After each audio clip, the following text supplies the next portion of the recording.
My name is Angelica Hofstadt, and I'm with One Young World. It's my pleasure to announce and introduce the next session, the Global Youth Climate Inquiry, hosted by Mischon Reya. I want to welcome everybody here in Glasgow, as well as all of our digital attendees sitting back at home. And behind me, you'll find the Slido code, so please feel free to drop in any questions that you might have during the session that you'd like to see discussed at the end. Without further ado, please join me in welcoming Al Agni, Kekishan Bazu, Sophie Cowan, John Elkington, and Maria Patsalos.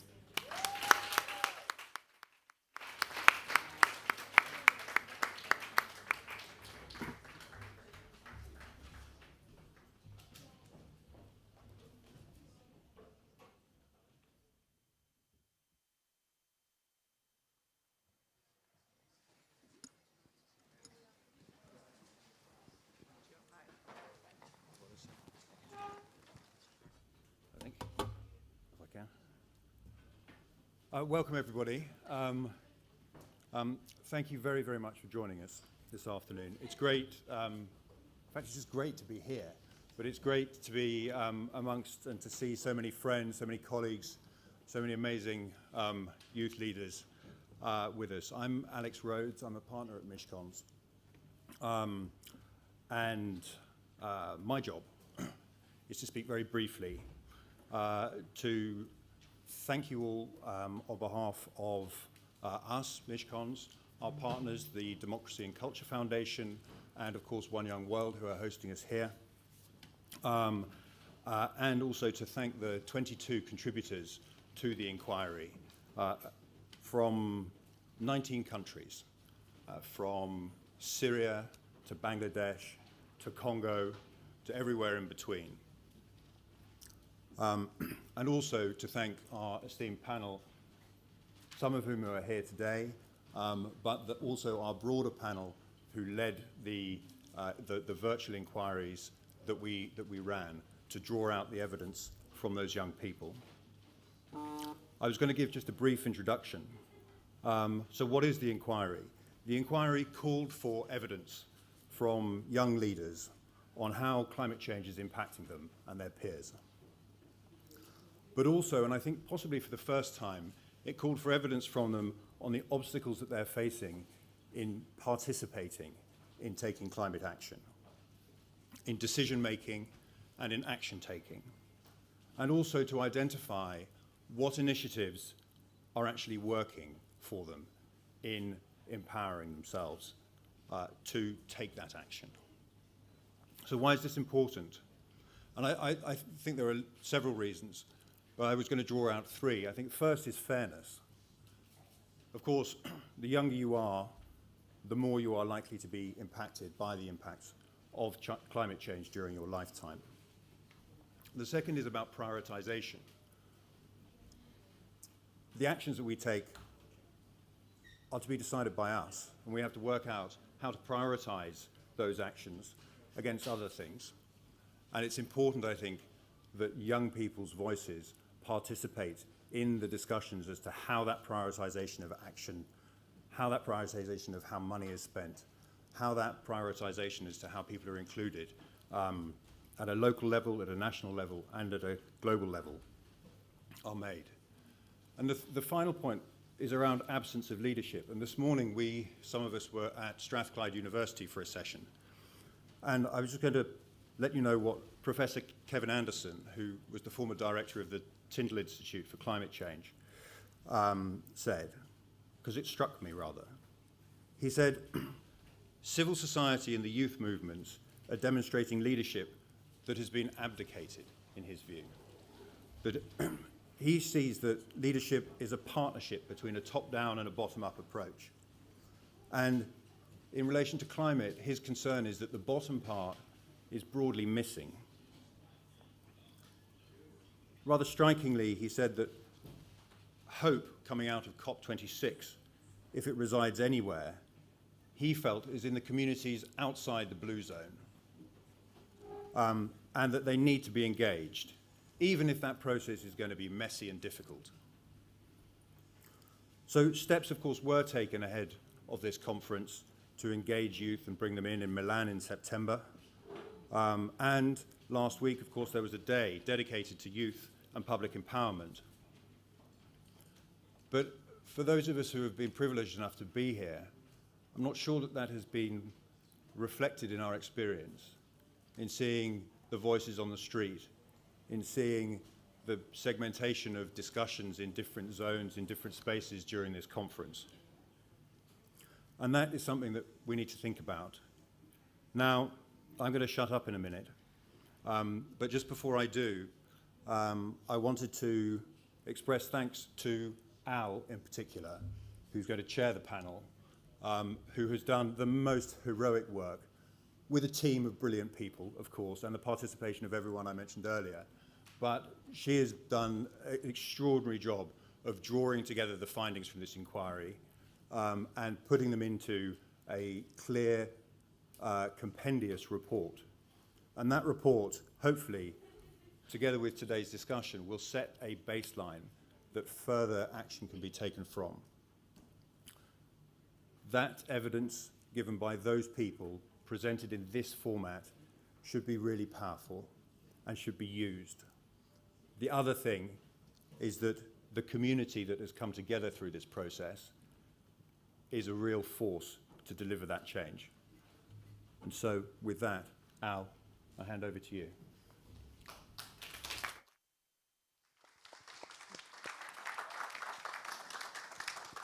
Thanks very much, Alex. That's very kind. So I am Al Agnew. I'm an associate at Mischon Reya and have been helping with this report. And so I'm going to introduce everyone very briefly, and then they're going to do a little introduction and explain their involvement in the inquiry. So we've got Sophie Cowan, who is founder of Switch It, which is a very cool tool that helps you identify whether your bank and energy providers are helping to fund fossil fuels. And she was also one of the early members of Extinction Rebellion in the communications team. And then we've got Keka-san, who is a One Young World ambassador and also founded the Green Hope Foundation when she was 12, which is pretty insanely cool. And I think she'll tell us all a little bit about her work with that. And John Elkington, who is a world authority on corporate responsibility and sustainable finance. And then Maria Patsalos, who is a Mischon partner and Human Rights Lawyer of the Year.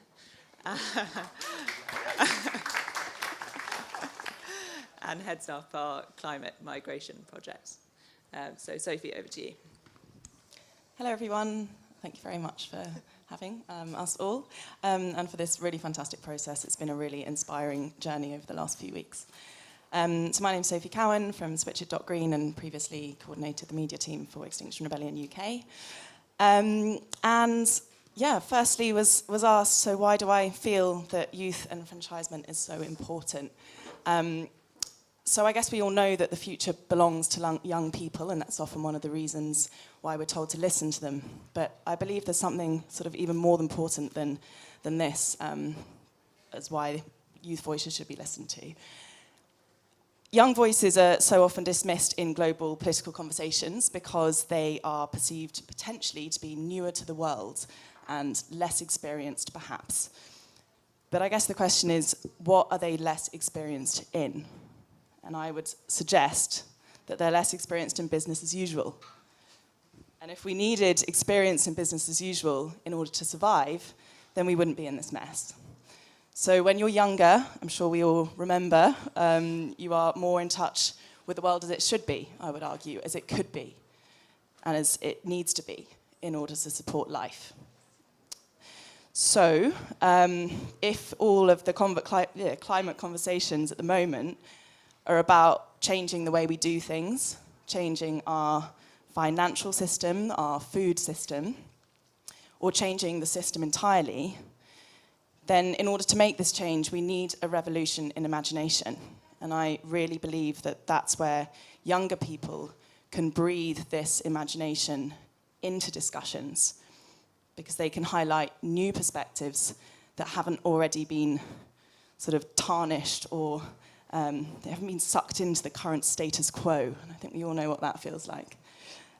So yeah, I really believe that it's these younger voices need to be listened to so that people who have become so accustomed to business as usual can feel a bit refreshed in their way of thinking.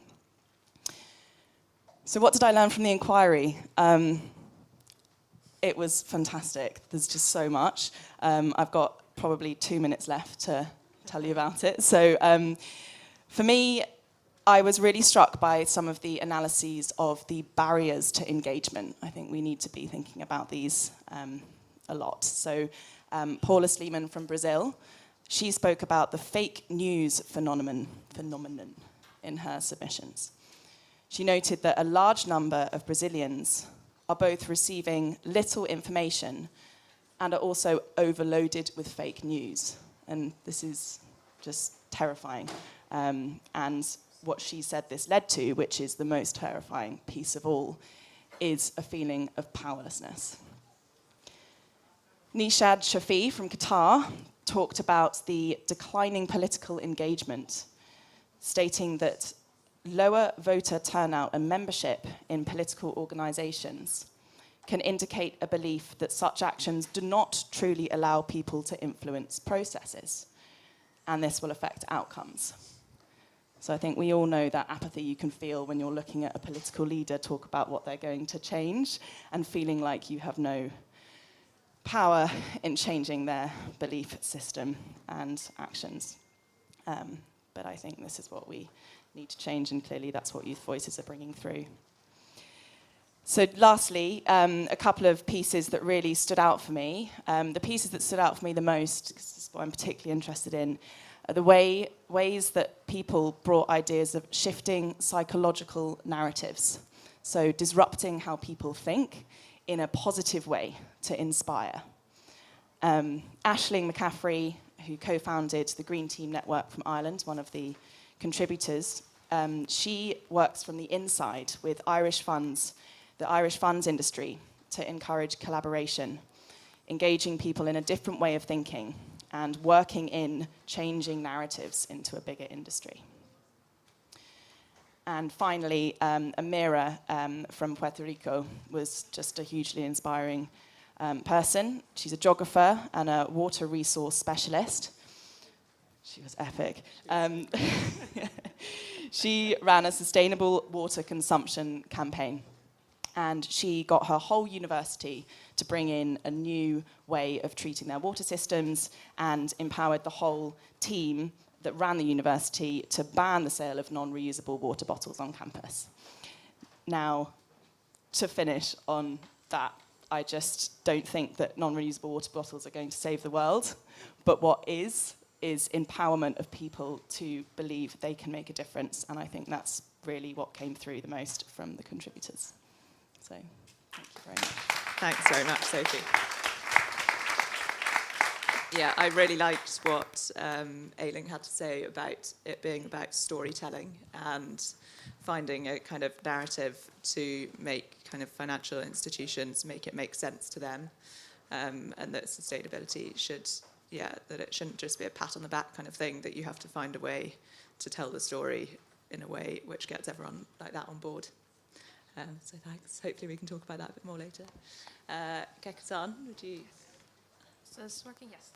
Hello, everyone. My name is Kehkasha. I'm 21. I am a United Nations Human Rights Champion, a One Young World Ambassador, as was mentioned, and I'm the founder-president of Green Hope Foundation, which is a global social innovation enterprise that works across 25 countries with over 225,000 people to engage, educate, and empower particularly our children and young people to bring about change in their own zones of influence.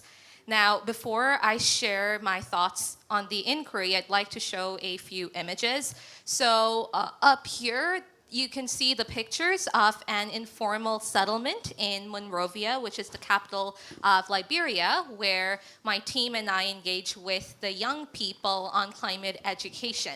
and they live in terrible conditions. The water body that you can see there is their only source of livelihood because fishing is their main profession.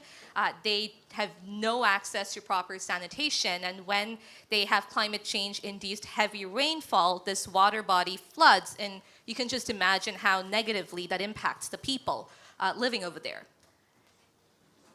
And let's see. Can we go back to the previous slide? Thank you. Okay, so in these images are the ones of the deep bore tube well that my team and I installed in a village in Bangladesh, which is again extremely susceptible to climate change. And what's worse is that the trash from the cities washes up and gets stuck and lodged in their rivers, which they then use for drinking water, for bathing, for defecating in, for watering their crops. And this leads to skin diseases, tooth decay, and even deaths in the infants and the elderly. And this deep bore tube well was the first source of clean drinking water that they've ever had in their lives. And the last set of images is, so these are the children in the Sundarbans, which is the world's largest mangrove forest. And these are the children who'd lost their homes when Cyclone Ayla had hit the mangrove ecosystems there. And our team, just before the next cyclones hit, which is Amphan and Yas, Green Hope and I worked to plant thousands of mangroves with them and started educating them on rebuilding post-disaster, which is really important because they kept facing these climate change-induced disasters. And I'm not sure how many of you know this, but after cyclones Amphan and Yas hit, many of the families in these communities that we worked in had to sell their daughters to older men in the name of marriage because they wanted to put food on their table at night.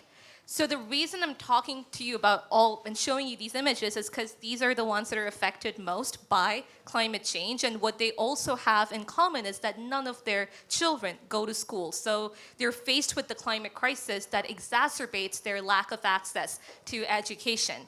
And now when we talk about mitigating climate change and young people doing so, the popular narrative right now is that the solution is to strike and miss school.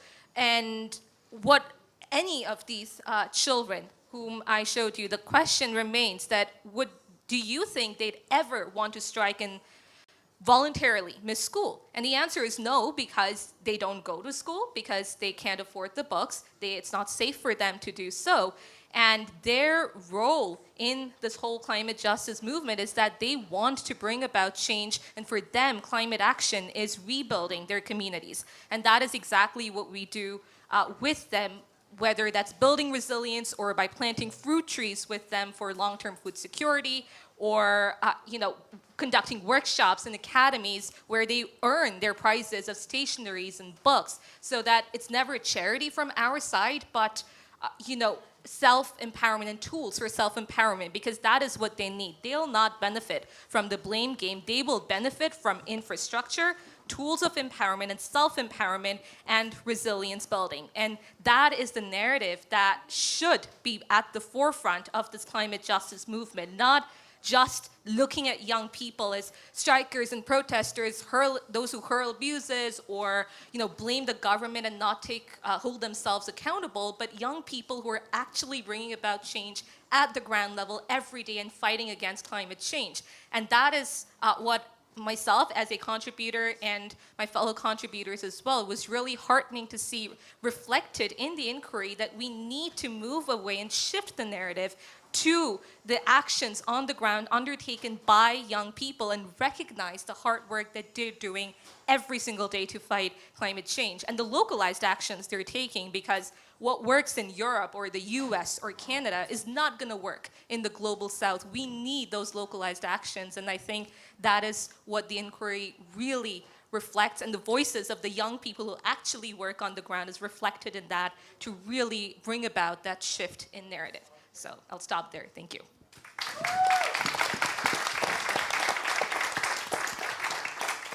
Thanks so much, and I totally agree. I think that was one of the most important things that came out of the inquiry, was just listening to people with like totally different ideas and from totally different backgrounds coming up with kind of novel ways of impacting on their communities. And it was just cool to see that there are so many different initiatives and so many different ways to make a difference. John, would you like? Thank you, Al, and well done, and thank you for doing it. I've just come, Alex started by saying the blue zone is not where change really will happen. It's going to be around the edges. I hope you're wrong, Alex. I hope that some of what's happening in this world will flash across into that mainstream world, and I think that's beginning to happen. And I have just come from the blue zone, where I moderated a panel of 4 CEOs of very major companies. But before I started, I asked a very simple question. Who in the room there had actually been to a COP before?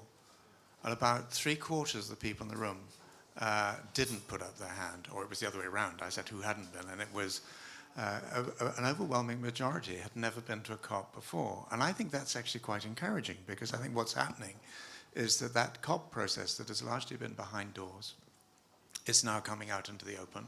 And during the session that we had, one of the CEOs said, wouldn't it be better if the policymakers and so on, negotiators, were left to their own devices and all of this other stuff happened elsewhere? And my answer is absolutely not. You actually need that sense of the policymakers are being watched, and very actively, and what they're committing to will be tracked over time. So I think the COP process is in the process of profound evolution, and I think some of that will be helpful, and I think some of it will mean greater involvement of people who've not previously been involved. Part of that will be around young people being pulled in. And Louise, our CEO at Valence, and I went to a session a couple of days back with B-Lab UK and The Body Shop, and it was about Boardroom 2030 was the branding.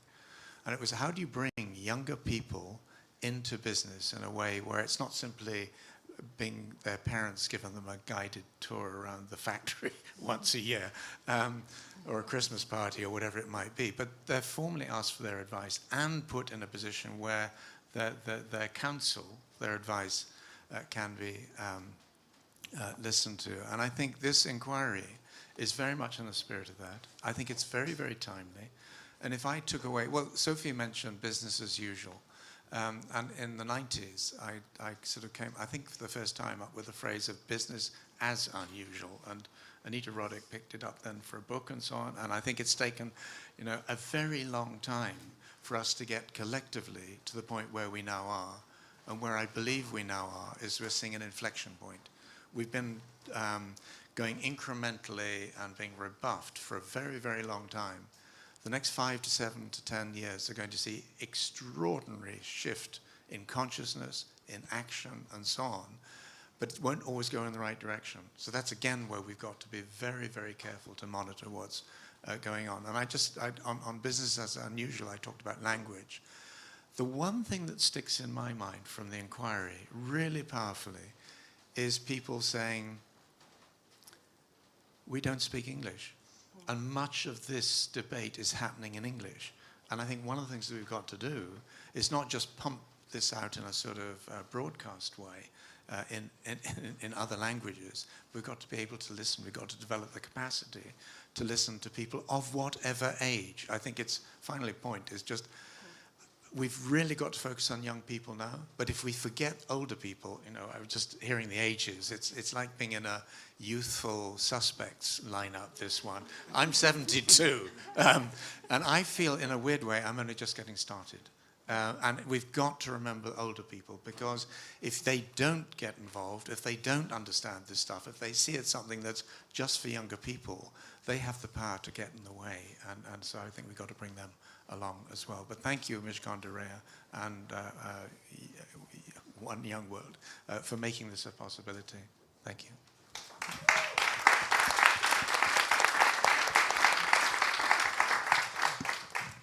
Thank you very much, John. I think it's quite telling that one of the kind of initiatives which was repeated so often was the tree planting, and how that's the value of that was in that it managed to engage people throughout the community. And it had, I think, in Bangladesh, or Pakistan, they've done the 10 billion tree tsunami. And like the Prime Minister has planted trees and lots of school children are planting trees, and it's just been a really good way to get absolutely everyone involved. Maria, do you? Yes, hello. My name is Maria, as we've already said. I haven't been involved in the inquiry, but I am tangentially involved. So for those that have read the report, several of the participants mentioned climate migration and the impact on them and their communities, and I'm here to talk about that. I have set up the Climate Migration Project along with the team at Mischon, the immigration team, and in particular Alex, who spoke at the beginning. As I said, I'm an immigration and human rights lawyer. Alex is an ESG and head of Mischon Purpose. And so he came to me one day and he said, let's try and solve a problem that no one's been able to solve for about 10 years, if not longer. And I said, this sounds interesting. So that's when it was born. It's a complex issue. It spans lots of different elements, but effectively, climate migration is hugely important and will have a huge impact over the years to come. The stats that are being bandied around are eye-watering. There are some stats about millions, some billions of people being displaced due to climate change by 2050. This is a real issue and something that really hasn't had traction yet. There's a lot of miseducation about it. And that was our primary focus of the Climate Migration Project, to educate people and try and move the conversation forward. I was texted yesterday by a friend and they said, what are you up to? I said, I'm going to COP. And they said, what are you talking about? I said, climate migration. And they said, what is that? And that's exactly what I'm talking about. It's a real issue, and one of the issues of it is the definition in of itself. The Oxford Dictionary has recently put the term climate refugee in the dictionary, which is fantastic. That's a step forward. However, when we named the Climate Migration Project, we deliberately did not use the word refugee. The reason for that is there are lots of negative connotations with the word refugee, plus it's not technically legally accurate. And as lawyers, of course, we couldn't have that. So for those that don't know, there is no legal framework for people who are displaced due to climate change. There is no protection, there's no international governing body, and there's no legal definition. So that's where the problem lies. So what are we trying to do about it? As I said, number one, education. That's why we're here, trying to pass on the word at COP. We've set up a podcast to try and get beyond just those people that are at COP. We are trying to lobby the government in order to change policies, even try and define the term. And more importantly, like I said earlier, it's all about education. That's the number one. And that's what we're going to take from here today, and hopefully we can move the conversation forward. And I will talk some more a little bit later, but I'll hand it back now. Thank you, Al.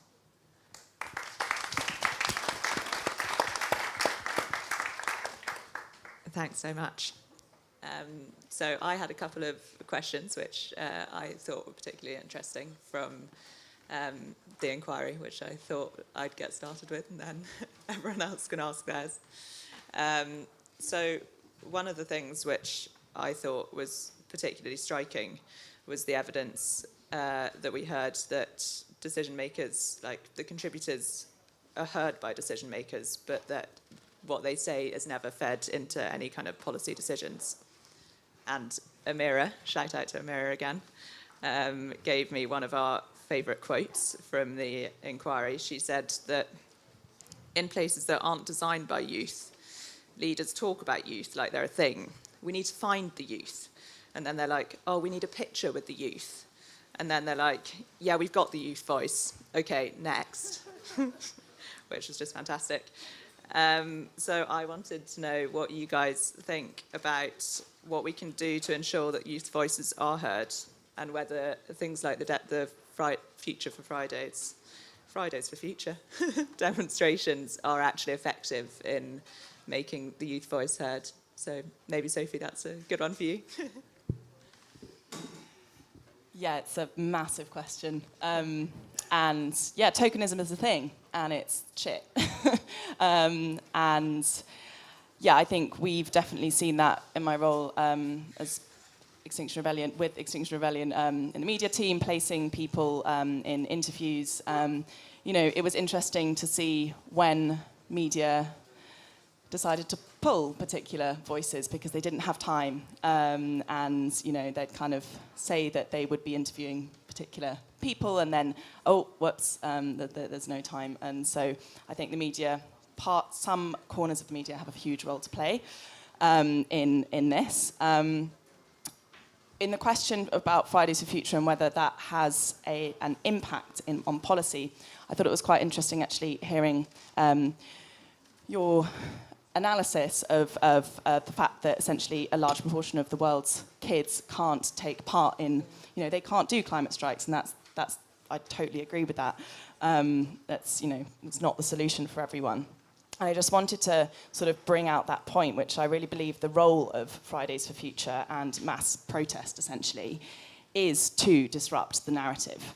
It's to bring an energy in which will get reported on by the media, especially if it's disruptive to business as usual. Then the role of those organisations and their media teams is to platform the voices that will not be heard if you just pitch that story to a media channel on a normal day, because those stories don't get picked up by the media enough, and you need a disruptive moment in order to open the space and open the conversation. So I believe that the two can work very much in partnership. Yeah, it's interesting that, because I think it kind of feeds into what Jennifer was saying, is that there's still a bit of a perception of like young people and disruption as being like difficult for business. And she said that in her company there's definitely still a kind of approach that you don't want to be too active in that space. And so I think it's an interesting question what we can do to make businesses engage more, and what young people can do from within business to be active whilst not making their career path a little more rocky. So John, I wonder if you've got any kind of thoughts on that. Well, I'm not negative, because in talking to the sort of business leaders that we talk to, the three messages I'm hearing time and time again now is, I'm getting it from my children at breakfast, I'm getting it from our interns, I'm getting it from the young talent we're trying to pull into our business. So it used to be said, just by the time you're getting absolutely nauseated by the sound of your own voice saying something, is the time when most of the rest of the world is only just beginning to understand that. So don't assume that just because people aren't doing exactly what you want them to do at the moment, that they're not hearing what you're saying. But then you get to the point where, what do they then do? And as Sophie said, tokenism is something we do quite well as a species. We don't want to change our lives, and we don't want to turn things on their head. So why don't we just pull in a young person, take a photograph together, and that would be the end of it. I think that's a transitional stage. And in a way, I was sitting next to a CEO a couple of days ago, and he was saying he saw greenwashing as a good thing. Now, strangely, I'd said that some time ago, and I think it's because people are suddenly starting to recognize that there is a major something that they have to do, and so they're starting to experiment with it. And so inevitably they will make mistakes. So I think we should encourage them to then understand why whatever it is that they're saying should be done rather differently. And if they do it a second or third time, then we should beat them up almost to a pulp. But nonetheless, I think that as a species, we do want to play with stuff, work out what works and what doesn't. So that's a good thing. Just a final point. Louise and I went, as many of you did, on the Fridays for Future March the other day, and it was profoundly moving. And there was I taking photographs of unicorns and all the stuff that was out of the usual. And Louise was saying, no, pay attention to the normal people. Just look at who's here. And it was astounding. Once you started talking to people, where people in the country or the world, people had come to be part of this. And again, I think I take great hope for that, because they're learning, they're actually finding their voice. And the political ramifications for that, I think, could be quite considerable over time. Yeah, that's interesting. And I think Maria, I think you've been kind of struck by how the people who joined Little Amal, I don't know if people know about Little Amal, the Syrian child puppet who has walked from Syria to I think she arrived in Manchester. Yeah, but is exactly. Yeah, she went from Syria to Manchester, and then we helped bring her to COP, which was absolutely key and very exciting. And the whole point of Amal is that she represents unaccompanied child refugees. And the walk, whilst being spectacular, is symbolic of what they go through in order to get to safety. And it's been a hugely incredible theatrical experience. And as I said, she's going to be here tomorrow, so please do come out. She's going to be walking across the bridge. I think it's around 1:30 p.m. And it's incredibly powerful. So she's met lots of leaders along the way for the inevitable photo op, as you mentioned. But hopefully it's wider than that. So yes, do check it out tomorrow. Sorry, Keksan.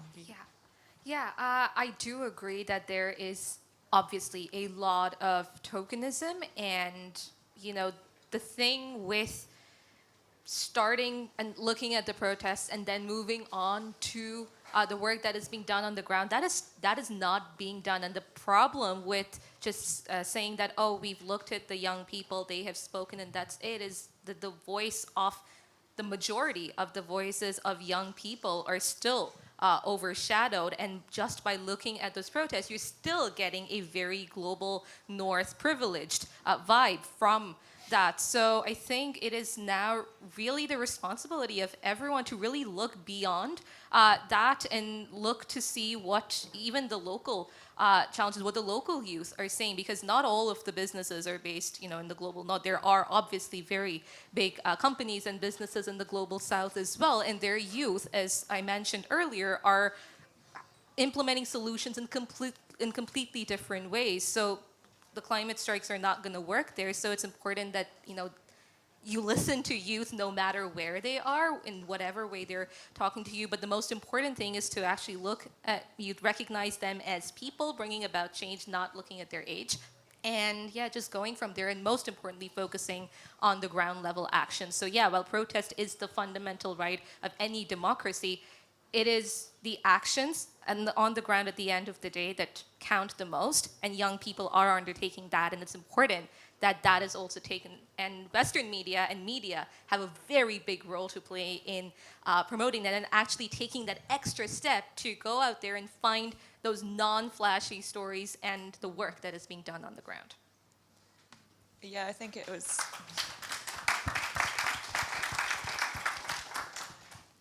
interesting what Nishad said about, so he's from Qatar and there are anti-protest laws there, which incidentally there are soon to be more anti-protest laws here, but hopefully not to quite the same extent. But it's interesting, I wonder what you guys think about what can be done by young people in countries like that to kind of mobilise mass youth to engage in it if they kind of have those channels blocked to them. Sophie, go for it.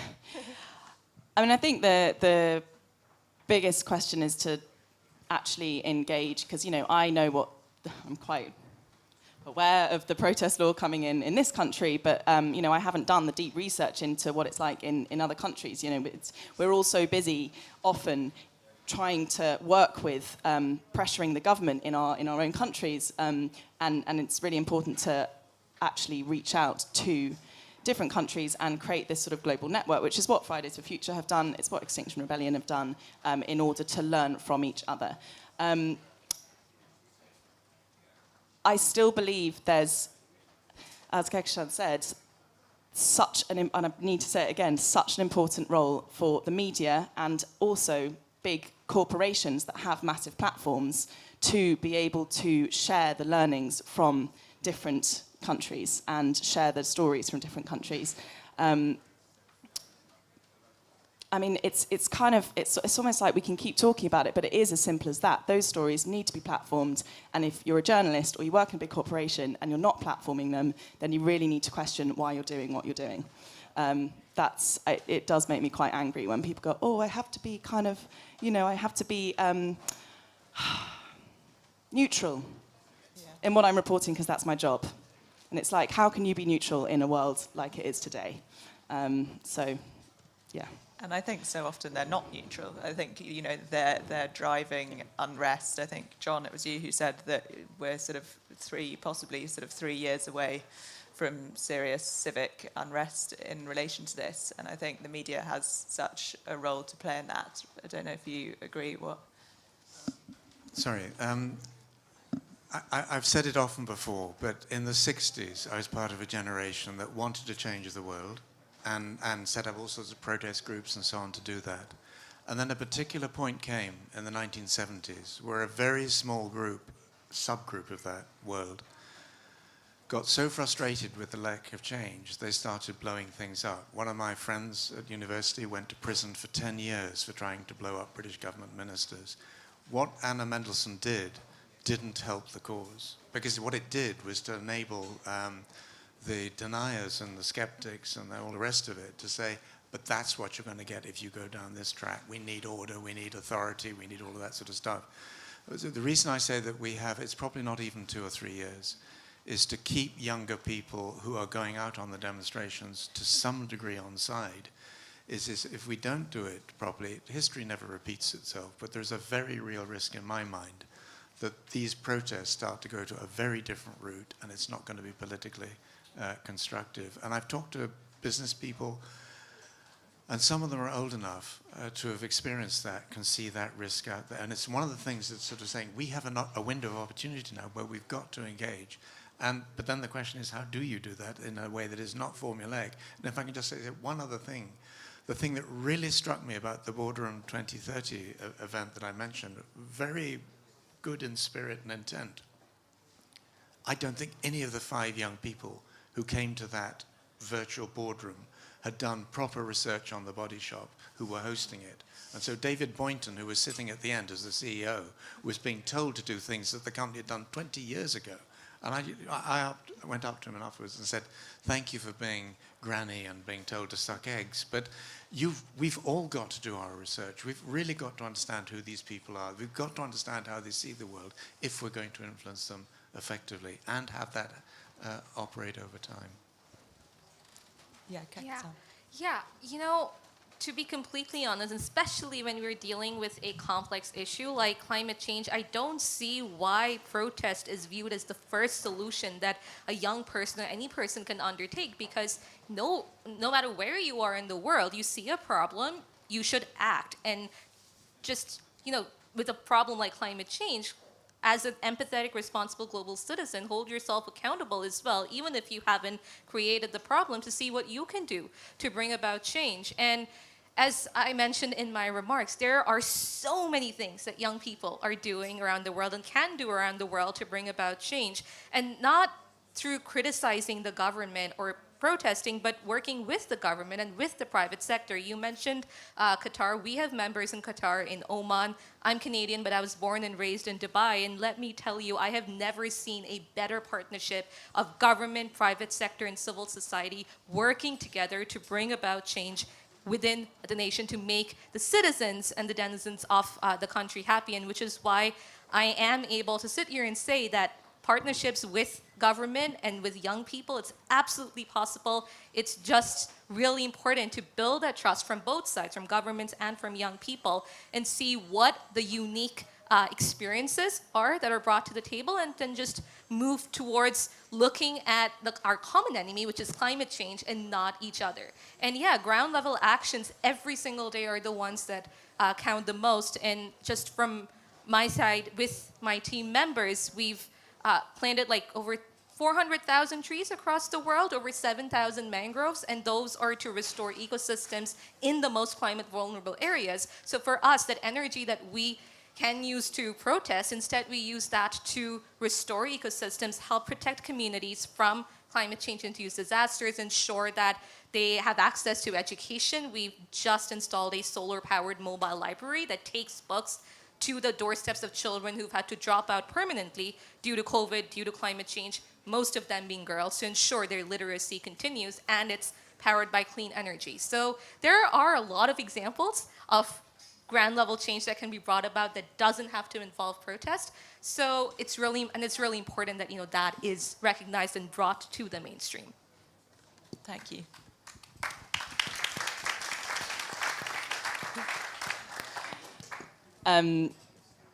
I think I just wanted to sort of speak to the sort of tapestry of action and to the role of protest, because obviously it's very close to my heart.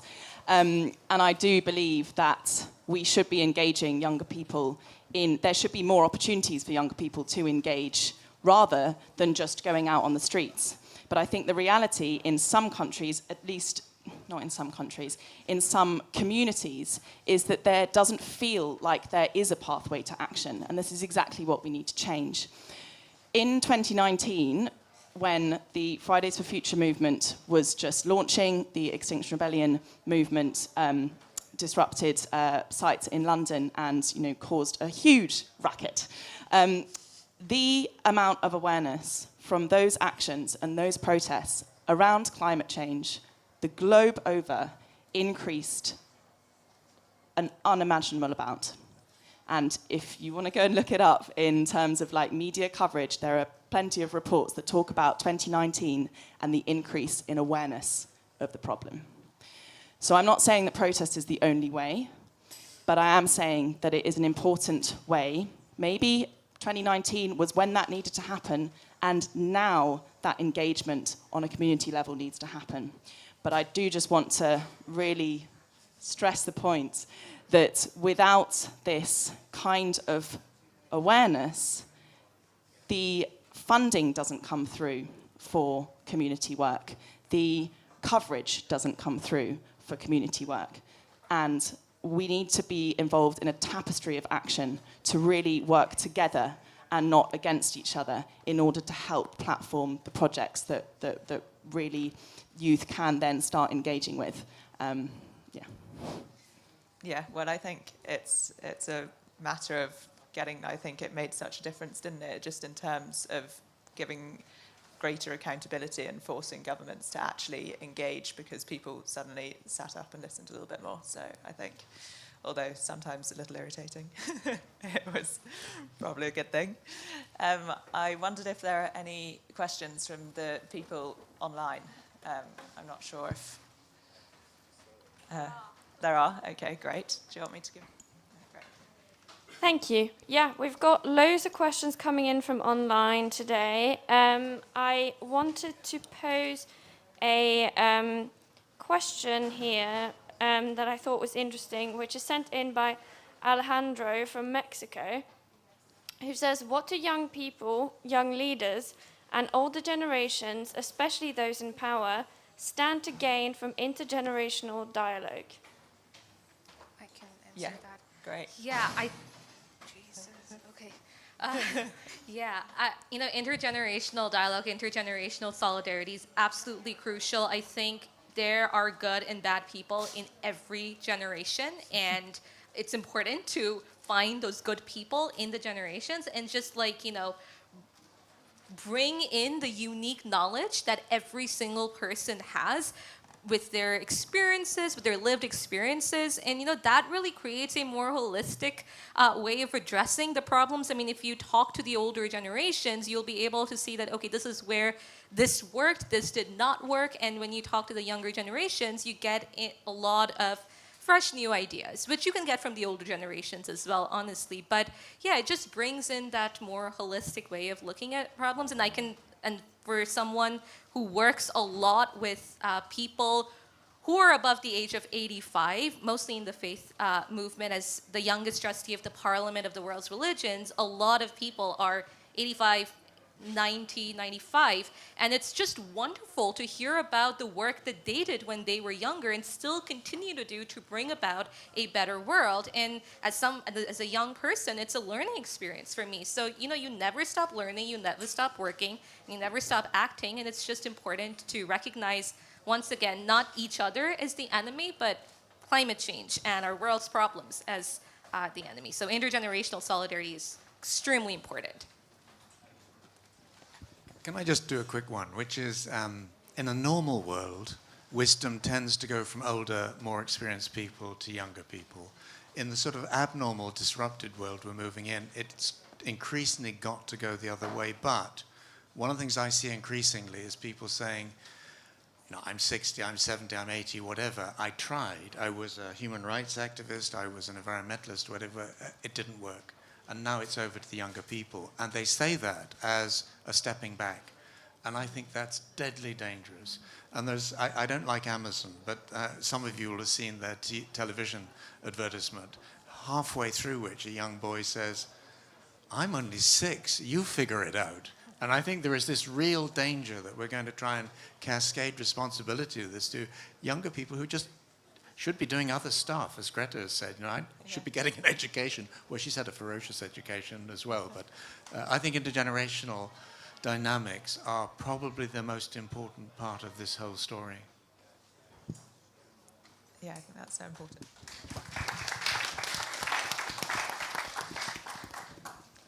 Thanks a lot. We do have a few more questions coming in online, but if there's anyone in the audience as well who wants to raise a hand, we're open to that.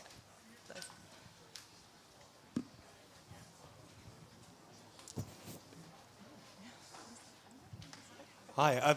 You talked about the important role that the media has, and you know, commonly, I used to work for the BBC once upon a time, and you know, the importance of impartial reporting has always been a byline that has been given. But the reality is that the media themselves have been lied to countless times, and obviously now we're seeing ITV, BBC, and global publications making pledges to report the truth around climate, when actually historically, because they were lied to, because the research was held from them, how do we continue that journey though? How do we make sure that they're not lied to? Does the responsibility lie with investigative journalism, or is the onus on us as well? Sophia. Just to say, in looking at the BBC or CNN or New York Times or whatever, we're quite often looking in the wrong direction, because media coverage has escaped from its cages. It's everywhere in social media. And false facts, whether we like the fact or not, are now endemic. And I think they're having a very corrosive effect. So by all means, let's look at the big traditional players, but I think we've got to look at how we regulate some of those other ones as well. Yeah. Yeah, just following on from John's point, agreed. And I think when it comes to what we can do to act, looking into campaigning and pushing the Murdoch press, isn't it? Let's be honest, which does to a large extent rule people's opinions up and down this country and in many countries across the world. And what I really, really hate about that the most is that it's presented, as we know, as factual information, and people, it's not the people who are reading its fault. They're just going towards things that, you know, feel like they've got, there are some incredibly, it's like, I used to work in advertising, right? And the strategy world in certain advertising agencies is specifically about wanting to connect with you through gluttony, as we all know. Now, what is it that sort of many, you know, tabloid press really are trying to do? They're trying to connect with you through fear, outrage, anger, and ostracization of another group that doesn't feel connected to you. And that's the reason why the politics is the situation that it is in this country. It's the combination of the media and the government working together to campaign to change the way that people vote. So yes, we can be angry at the government, but let's also turn our vision to the Murdoch press specifically. Let's look into the journalism regulation in this country. Maybe it's not regulation, it's just communicating with people in a way that is not manipulative. And yeah, I think we need to look more into that. Yeah, absolutely. I think media has a very powerful role to play, and that's what people look to, and particularly Western media. And my experiences with them, they pick up what they want to show. Not everyone, but some of them do, and that is how, yes, they do connect to people in that way. So it does, the responsibility does partially rest with investigative journalism and ensuring that the right things are shown. But at the end of the day, if the journalists and the people in the media houses don't want to show a story, because it's not flashy or they don't think it's going to catch someone's attention or it didn't catch their attention, they're just not going to show it. And the best way to combat that kind of apathy in any field would be through education, obviously from in the school environment, at home, everywhere from a young age, so that any career that they choose to pursue, including journalism, which is extremely important, it is a way to actually help and reach out to people in the right way and give the facts. The other thing I would say is that there is also a severe lack of data. In that sense, the reports that journalists report on, a lot of that is not even reflective of the lived experiences of those on the ground. So, and there you can cite here the gender data gap, how women's issues are not talked about in climate change or any other issues, how young people's voices are often left behind in their lived experiences. So then it falls upon those investigative journalists to ensure that those voices that are not heard and those experiences are not swept under the rug as usual and not reflected in the data, but actually, are taken out to the world. But yeah, it's a collective responsibility, but a lot of that responsibility does rest with the journalists and those who put the news out there. Would you like? Yeah, go on. Well, I guess, yeah, agreed. And I think, placing, again, we can't place too much responsibility on the journalists. Certain corners of the press are being paid to get the Conservatives into power. That is the reality of the situation. And if they weren't in power in this country, and equally look in the US over the last few years, if media wasn't earning money from getting these people into power, we would be in less of a mess. It's as simple as that. It's not as simple as that, but that's a very simple fact, right? So let's just look at the two in tandem, and when it comes to putting this responsibility on journalists, I think it's also, we all can make connections across our communities and engage with people that are not from our backgrounds or our parts of the world or our professions. And when we're talking about engaging with journalists or engaging with the government or people who don't vote the same way as us, I do believe that that's one of the most important ways to get through this, is because until we start having conversations on a person-to-person level and understanding where people come from, we're going to be existing in our bubbles that are reported in the media, and then we're just judging on a secondary report, and we become more isolated from each other. So I guess, yeah, that's another thing I want to highlight, is human-to-human connection. I think that's something which Ailing had been talking about as well in the inquiry. She was saying that actually just finding platforms where young people can get together and share their ideas, and I think One Young World's a great example of that, the One Young World Summit, where people can just speak to other young ambassadors from different places and get ideas about what they've been doing and meet interesting people. And I think so much of it is generating a kind of more open-minded conversation at whatever level you can and amongst your networks, and in the hope that, otherwise it seems a bit futile, in the hope that it passes through to kind of the media. And on social media, we should kind of be using that platform which young people actually have access to change the narrative. I think there are a couple of questions. Yeah. It's really amazing that you're engaging a lot of young people, and it's great to see Indigenous youth and young people from the South also represented. I'm the co-founder of the Global Youth Action Network, like from 20 years ago. We mobilize Global Youth Service Day every year, about 5 million young people to go out and get their hands dirty. And I see the new generation is here because we work very hard to engage youth in the design of the MDGs. So we were part of the MDG generation. Now we have the SDGs. So my question is, how do we capitalize on all those hundreds of thousands of young people marching in the streets of Glasgow and other capitals around the world to transform them into real action? Is 100,000 people marching? If those 100,000 people go up to the highlands and plant 100,000 trees, that will be 100,000 tons of carbon maybe over their lifetime. I'm just saying real actions, because peer-to-peer lending is it. I mean, we're working in the Sundarbans, we are restoring mangrove ecosystems there, and we are de-risking farmers who borrow 25% loans, microloans. But if I have a Barclays bank account and I have 200 quid and I don't even get 1% interest, I could peer lend that loan to another woman planting mangroves there and get the loan down to 5% rather than 25, and then they can plant more mangroves. So of all those 100,000 people there, we'll have 10 quid or 100 quid. We don't have to wait for super wealthy billionaires to, write a check. I mean, that's the power of youth through their purse. How can we do that, like creating a forum?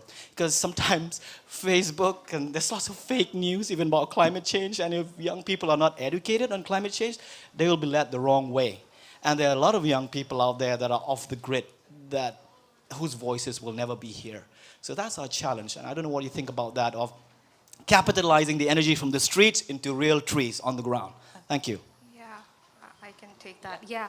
Well, education is the main, you mentioned peer-to-peer learning. Education is the most important tool that is there in education for sustainable development, empathetic education, and yes, turning the energy that is just used in blaming or protesting into actions on the ground. And I completely agree with you on the part where you said that planting those 100,000 trees, that is what actually can offset our carbon footprint, and definitely that of all of the people who've traveled here in instead of traveling by solar boat to make a point or to get media attention, using that amount of money put into that into powering entire villages in rural communities to bring about change. So I would strongly advocate for ensuring that education for sustainable development is instituted, and that people and young people and children around the world are taught that even if you are not facing a challenge, the daily challenge, it doesn't mean that it's not going to affect you. It is affecting you as a human being, because your fellow human being is getting affected as well. And we have seen firsthand how that education is being transferred, and I'm sure as someone who works on the ground as well, you've seen that too. So yeah, education really, really does help. I think we often don't think about how powerful a tool that is. And once we're able to put that in, even if it's not in your school, even like educating yourself, educating your family, educating your community, and going out there and putting that onus on yourself to find out what is wrong with your community and then working on that, I think that is really, really important. So really education at all levels. So I hope that answers your question. Yeah, I think we had, we're actually nearly out of time. Well, we are just out of time, but we've got another question. I don't know if we're allowed to run over, but yeah. Sorry, I just wanted to quickly touch on the pressure we're putting on young people, and especially climate anxiety. And I think it's a really important topic when discussing like the pressure that John was saying about like the elderly people shouldn't be saying we're leaving this up to young people. I got involved in school strikes when I was an au pair in Stockholm, and I didn't go necessarily because I thought the protest would be impactful. I also went because it was inspiring, it was enjoyable. I met people, I educated myself, and I also felt guilty if I didn't go. And I think if there's just some thoughts you could share maybe about climate anxiety and why it's a really dangerous impact in this period. I just want to say one thing quickly, which is that climate anxiety is now in the Oxford Dictionary as well. So, sorry to raise that, but you're absolutely right. It is so important, and it's been recognised. But I will hand over to the experts in that. I can just say something really quickly about that. Yeah, the really sad thing is that all of these code reds for humanity with IPCC and all of that, it's been really looked at with a doom and gloom perspective, where it's just telling people all around that you can't do anything, and young people specifically that you can't do anything, particularly in the Western world, in the those who are affected most by climate change, they don't have the privilege of thinking that way or, falling to climate anxiety because they have to act to survive. So I think the main thing that we can do to combat that kind of climate anxiety is putting out those concrete solutions out there and showing the people the impact that those solutions can make, and that change can be brought about through individual ground level action. So I'll give you an example. When we installed when we built toilets next to the schools where we provide them with climate resilience education, we realized that the girls who used to miss out on school because they didn't want to come to school because of sexual harassment, they didn't feel safe, they were now coming to school, and they were bringing about that change because they got climate resilience education in their own zones of influence over there. Or in the more urban context, some of our programs educate children on biodiversity conservation and turtle conservation back in my home in Toronto. And it's just wonderful to see how those young people are taking those steps to preserve their natural environment. And they are not falling to climate anxiety because they are seeing the change being brought about firsthand, and they're implementing those solutions. So yeah, I think it's important to move away from the doom and gloom perspective and actually, and again, media plays a very important role, put forward those concrete actions that are being taken and the change that is being brought about. Sophie, what did you... I fully agree, and it sounds like you made a lot of connections in the action that you took getting out on the streets, and I think that's kind of, yeah, it's similar to what Kakisha said, is that let's focus on the positive, let's focus on the action that we can take, find connections where you can. I think that's what big movements have done, is brought people together to discuss solutions. I met my co-worker on Switcher.green, Anna. She's from XR NYC, and now we've just built Switcher.green, which is about getting action for people to take money out of their banks and energy companies into those which are building a greener future and aren't funding fossil fuels. So we wouldn't be doing what we are doing now if we hadn't connected through essentially an anxiety about the climate. So yeah, meet people in movements wherever you can, and then what are you going to do next? I think that's the message we need to take from this collective action. It's about not sticking in the gloom and then building something where you can. I think Kim Brink from the Inquiry said it best, and she said that hopefulness breeds purpose. And I think that's it's a good message, for a takeaway message for everyone.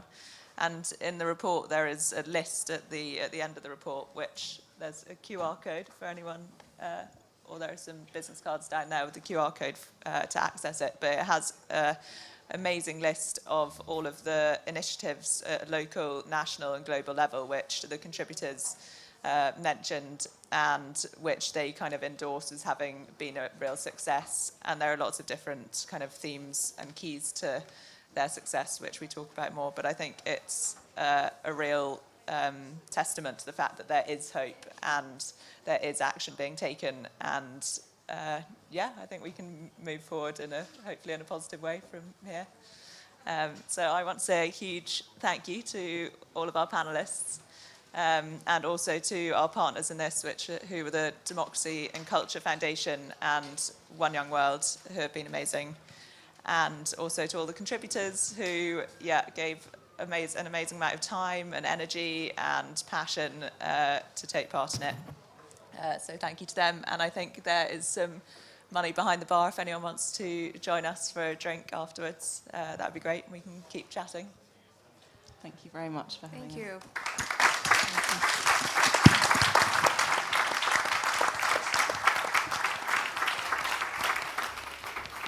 Thank you so much. Thank you to our fantastic panel for such an insightful and fruitful discussion and bringing it to the table and to the forefront of this conversation.